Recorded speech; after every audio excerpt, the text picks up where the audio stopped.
Hey, everybody. Welcome back to Sip and Talk. I'm Joe, and as always, I've got Sunny here with me. Good to be back. So you know your pals here. It's your favorite duo ready to unpack something fascinating. And speaking of unpacking, something kind of heavy arrived at my doorstep this week. Oh, yeah. What's the big news, then? Did you finally cave and get that vintage record player you were eyeing? Nope. Even heavier. I took the plunge. I actually bought gold. Gold? Wow, seriously? What brought that on? Feeling like a, pirate captain all of a sudden? Not quite. But look, with everything going on, right, everyone talking about safe havens. Yeah. It just felt like maybe it was the smart thing to do. Mm. But honestly, now I'm just sitting here wondering if I bought at the absolute peak. Like, is everyone rushing into gold a sign? I'm like, already too late to the party. That's the $1 million question, isn't it? Or maybe the $1 million ounce question. Exactly. It brings us perfectly to what we're diving into today, which is the real value of gold. We've got a whole stack of sources here that really dig into why we've, prized this shiny metal for basically forever. Right. And we're also going to look at its, let's say, modern rival, Bitcoin, and ask if it even belongs in the same conversation. Okay. Now, one of us here is, shall we say, a firm believer in gold's enduring value. Mm-hmm. And the other, well, let's just say they might need a bit more convincing. Maybe just a little. So we're going to explore what the gold standard actually was and then really get into the nitty-gritty of Bitcoin. Maybe by the end we can figure out if your new stash is a stroke of genius or just, very expensive, well, shiny stuff. Okay, let's do it. Let's kick things off with the shiny stuff itself then. This one source we look at really lays out the historical obsession. We're talking ancient Egypt. Yeah, way back. It calls gold the Earth's bling-bling, which you got to admit is pretty catchy. Feels almost like a secret handshake for the super rich or something. But what really got me is how ridiculously hard it is to get. Huh. Apparently, finding gold is tougher than getting decent Wi-Fi in a subway tunnel. You have to dig up mountains of dirt. The source even jokes it's like grabbing weeds. Except these weeds are buried under tons of rock and cost a fortune to extract. And that cost is huge, right? The mining process. Yeah, like Hollywood blockbuster levels of investment, the source says. It's Yeah. nuts. But what's fascinating there is this, persistent human agreement on its value. It's not just that it's shiny, it's this cross-cultural, multi-generational thing where everyone just agrees it's precious. Uh-huh. One of our sources calls it this mysterious worship, from pharaoh's masks right down to the jewelry we wear today. And it suggests this almost universal obsession actually helps stabilize its value, kind of a counterweight to the crazy stock market. Right. Think about it. When everything else feels shaky, people often turn back to gold, don't they? They really do. It's like that one friend who's always weirdly calm in a crisis. And it's not just about looking pretty in a pharaoh's tomb either. The source really digs into the fundamentals. The why.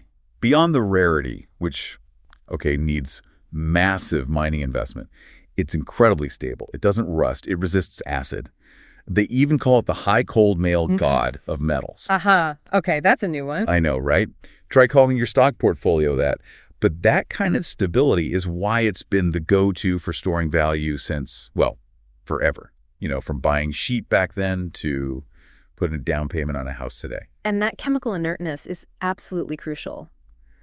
Gold just doesn't degrade. It endures. A gold coin from centuries ago, you can melt it down today, and the actual gold, its inherent worth, it's still there. Right. That's a really powerful thing for something meant to preserve value across generations. Okay, now here's where it gets really interesting for someone who just bought some gold and is maybe low-key panicking. Go on. This pro-gold argument paints it as an inflation demon mirror. Because unlike paper money, right, which can multiply like rabbits if central banks get a little too happy with the printing press, the amount of gold on Earth is pretty much fixed. As the source puts it, paper money can become wallpaper, but, good luck making wallpaper out of gold. Exactly. Its finite supply acts as a kind of natural break. This inherent scarcity is a huge reason why gold is often seen as that hedge against currencies losing value. When paper money erodes because of inflation, gold tends to hold its purchasing power. At least that's the theory. The source even throws in some fun facts like pharaohs getting buried in golden coffins. Imagine that. An expensive send-off. Talk about taking it with you. And then the very relatable modern struggle of a gold ring getting in the way when you're just trying to do the dishes. But the core message is clear. Gold's value is built on this trifecta. rare, stable, and we all kind of agree it's valuable. The 3 pillars? Yeah. It's like a steady happiness, they say, like a reliable old dog. Okay, now I feel slightly better about my purchase. Slightly. That's a pretty solid summary of the case for gold presented in that source. Captures both the emotional pull and the practical reasons. But hold on a second. My inner skeptic is like, reek, you're screaming right now. Is this mysterious worship just a fancy way of saying we've all been brainwashed for centuries? I mean, seriously, in today's world, does gold actually do anything practical? Can you power your Tesla with it?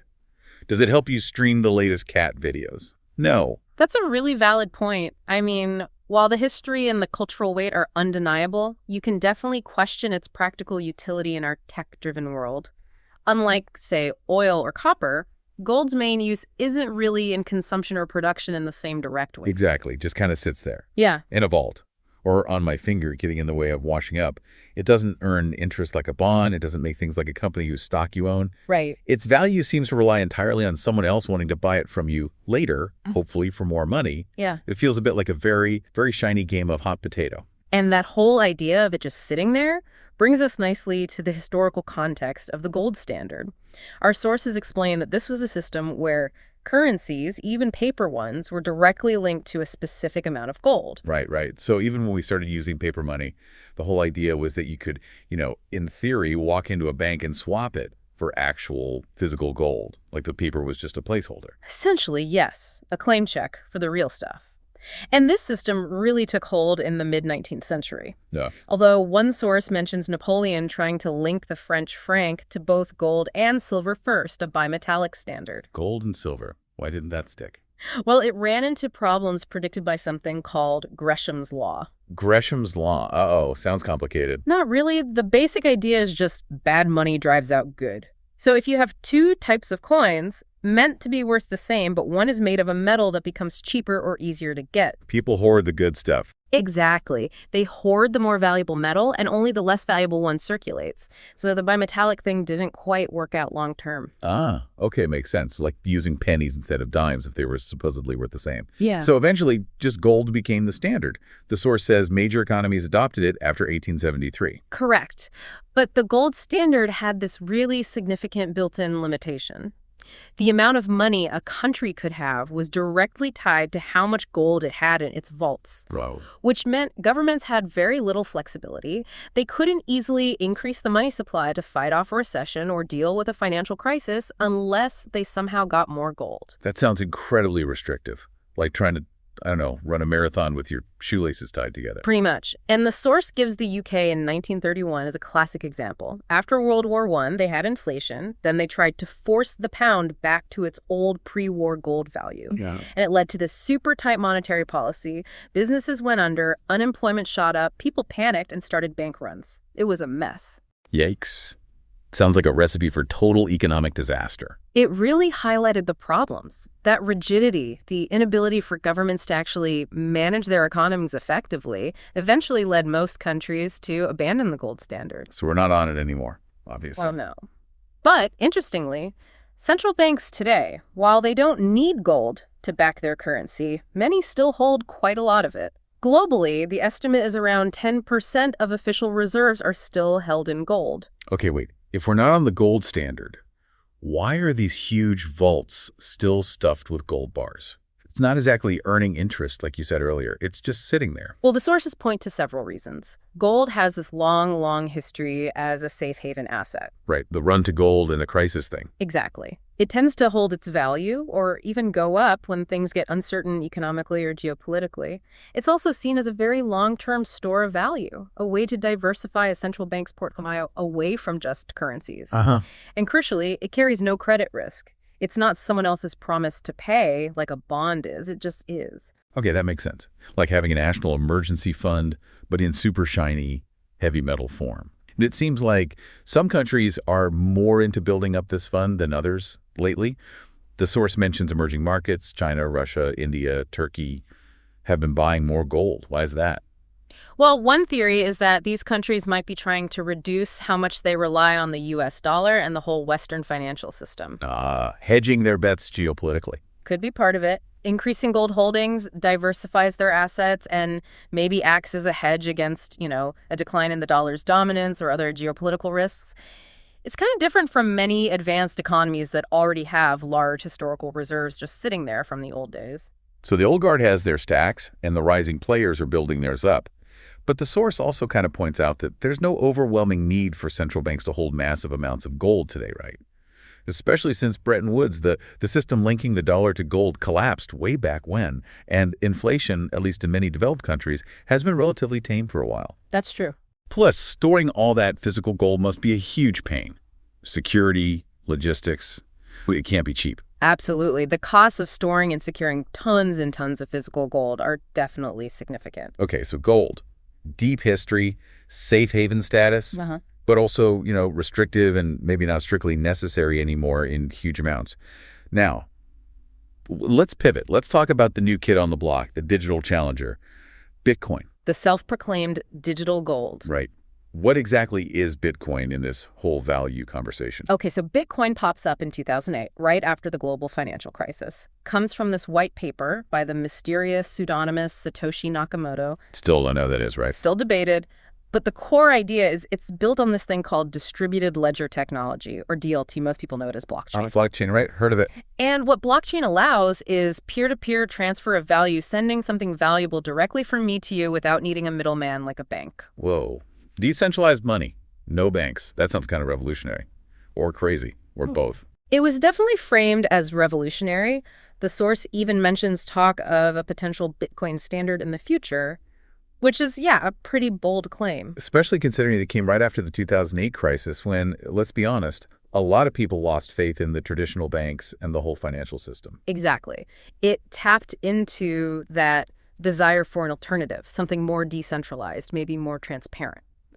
Now, a key feature of Bitcoin, and this is where the digital gold comparison really comes in, is its fixed supply. Oh, like gold's rarity. Precisely. Only 21 million Bitcoins will ever be created. That's hard-coded into the system. And the rate at which new coins are generated through mining gets cut in half roughly every 4 years. They call it the halving. We've got a figure showing how the supply and circulation is slowly creeping up towards that 21 million limit. Okay, so scarcity again. Finite amount. Just like gold. And just like you have to dig deep and spend a ton of money to get gold out of the ground, creating new Bitcoin, this mining thing, also takes a huge amount of effort, but like digital effort. Yes, exactly. It requires immense computing power, which translates directly into using a significant amount of electricity. Very energy intensive. Gotcha. High mining costs, just like gold. And many Bitcoin proponents argue that because there's no central bank controlling it, no single government, and originally very little institutional involvement, it can act as a hedge against inflation, maybe even deflation, similar to how people view gold. Okay. I see the parallels they're trying to draw. Limited supply, scarcity driving value, high creation costs, maybe a hedge against economic chaos. But let's be real. The price of Bitcoin hasn't exactly been stable, has it? Stable is not the word most people would use now. Our source mentions these absolutely wild price swings since it first appeared back in 2009, going from basically nothing, fractions of a cent, up to tens of thousands of dollars, then crashing, then back up. Yeah. Another figure in our material shows that price history, and it's, well, dramatic. You see these huge spikes and drops tied to things like the ICO boom. What's ICO again? Initial coin offering, like an IPO for crypto projects. Then you had regulatory crackdowns, the whole COVID stimulus situation, El Salvador making it legal tender. Right, I remember that. The approval of Bitcoin ETFs, but also big collapses like the Terra USD stablecoin depegging and the huge FTX exchange bankruptcy. It's been a definite roller coaster. Bitcoin roller coaster. Yeah, that sums it up. And it feels like Bitcoin kicked open the door for this whole crazy universe of other digital coins and tokens. It absolutely did. The source talks about this broader crypto asset boom. You have stablecoins now. Those are the ones trying not to be roller coasters, right? Yeah. Pegged to, like the dollar. Exactly. They aim for price stability by being backed by assets like the US dollar. And then you have DeFi, decentralized finance. DeFi sounds futuristic. It's basically trying to recreate traditional financial services, lending, borrowing, trading, but using blockchain technology without the traditional banks or brokers. We even have figures showing the timeline of this explosion and the overall market cap, something like $1.6 trillion across maybe 23,000 different cryptocurrencies now. Wow, 23,000. That's a lot of digital beans. It is indeed. Stablecoins were meant to solve Bitcoin's volatility problem, and DeFi wants to rebuild finance. Big ambitions. Okay, so Bitcoin, volatile, scarce, digital gold wannabe.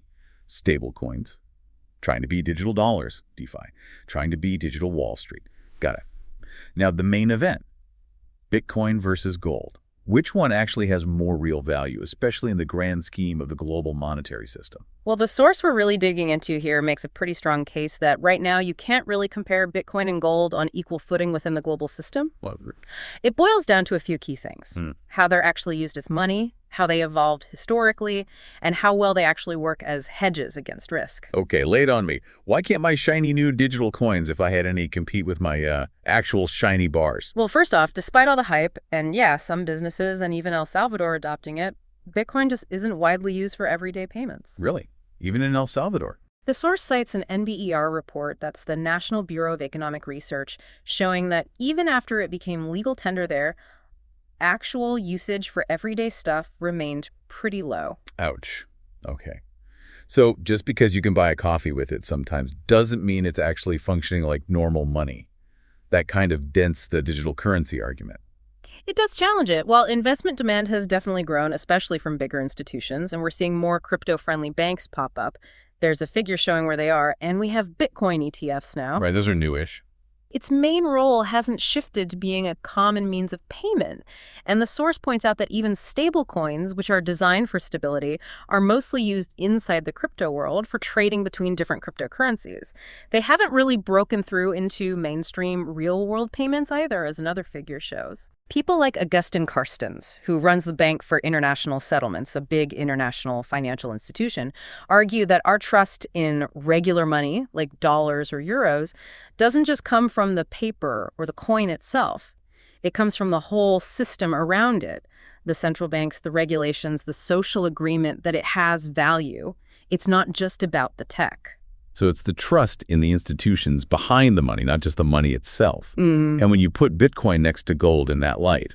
The source highlights a fundamental difference. Bitcoin doesn't really have intrinsic value in the same way gold does. Gold is used in jewelry, in electronics, in dentistry. Right, it has actual physical uses. Bitcoin is just code. Essentially, yes. Its value is largely based on what people believe it will be worth, on speculation, on its potential. And furthermore, the source argues Bitcoin doesn't act like a traditional macro hedge, the way gold often does. What does that mean, macro hedge? It means something that protects you when the big picture economy goes sour. But one of our tables shows Bitcoin's price often moves with stocks. When stocks go up, Bitcoin tends to go up, and vice versa. And it can be negatively correlated with macroeconomic uncertainty. So when things get really scary economically, Bitcoin might fall along with stocks instead of going up like gold sometimes does. That's what the data suggests, making it behave more like a risky, speculative asset than a safe haven. Another figure also shows gold's price has generally been less volatile than Bitcoin's. Okay, that's a huge difference if you're looking for safety. And what about the practical stuff? Like, didn't you mention energy earlier? Yes, that's another major point. The source emphasizes the enormous energy consumption of Bitcoin mining. One figure shows it uses more electricity than some entire countries. Wow, that's not great for the planet. And it's also relatively inefficient as a payment system, purely in terms of how many transactions it can handle per second. It's way, way lower than established networks like Visa or MasterCard. Yeah, you definitely couldn't run the global economy on that. Imagine waiting hours for your grocery payment to go through. And what about security? Aren't there, like, hacks and lost passwords all the time? That's definitely a risk. The source mentions security issues like wallets being hacked, people losing their private keys, which means losing their Bitcoin forever, and there aren't always strong safety nets to get it back. Yikes. Plus, there's this thing called the blockchain trilemma. Another figure illustrates this, which is this fundamental trade-off. You generally It sounds like there's still some fundamental hurdles to overcome. And ultimately, the source seems to be saying that just trusting the tech isn't enough to replace trusting, actual institutions like central banks. That's a key takeaway. Finally, the source points to sheer scale. Bitcoin's total market value, while huge, at around maybe $800 billion, is still dwarfed by the estimated total value of all the gold ever mined, which is over $12 trillion. Oh, okay. Big difference. And daily trading volume is much lower for Bitcoin compared to gold. Plus, Bitcoin ownership is highly concentrated. One table shows a tiny percentage of wallets. The whales hold a massive chunk of all Bitcoin. Which makes it easier to manipulate the price. Potentially, yes. More susceptible than gold, which is much more widely held. Interestingly, the source also mentions that you can now buy tokenized gold digital tokens representing ownership of real physical gold. That market's already over $1 billion, and even big banks like HSBC are getting into it. Huh. So gold is becoming digital too, in a way. In a sense, yes. So when you add it all up, market size, stability, actual use, institutional backing, Table 5 in our sources really summarizes how gold still seems to be playing in a completely different league than Bitcoin in the global financial system right now. Yeah, it looks like a pretty clear picture based on that comparison. The overall conclusion presented here is that Bitcoin's role, its importance in the global monetary and financial system, is currently just far less significant than gold's. All right, wow. We have really gone deep down the rabbit hole on gold, Bitcoin, value, the whole shebang. Before we wrap things up for today's deep dive, though, we absolutely have to give a massive shout out to our amazing friend Micky. Yes. You seriously need to check out his fantastic YouTube channel. It's called Mickytolife. M-I-C-K-Y to life. Go find it, subscribe. You won't regret it. Awesome stuff over there. Definitely check it out. And of course, if you're digging these deep dives and want more of this insightful goodness, Hopefully insightful. make sure you hit that subscribe button for us here at Sip and Talk so you don't miss any of our future explorations. Please do. So, okay, to quickly try and pull this all together, it feels like we've seen how gold has this millennia-long track record, valued for being rare, super stable, and just. This thing we humans collectively agree is valuable. That historical weight. Yeah. It anchored the gold standard, and it still sits in central bank vaults as that kind of ultimate safe haven asset.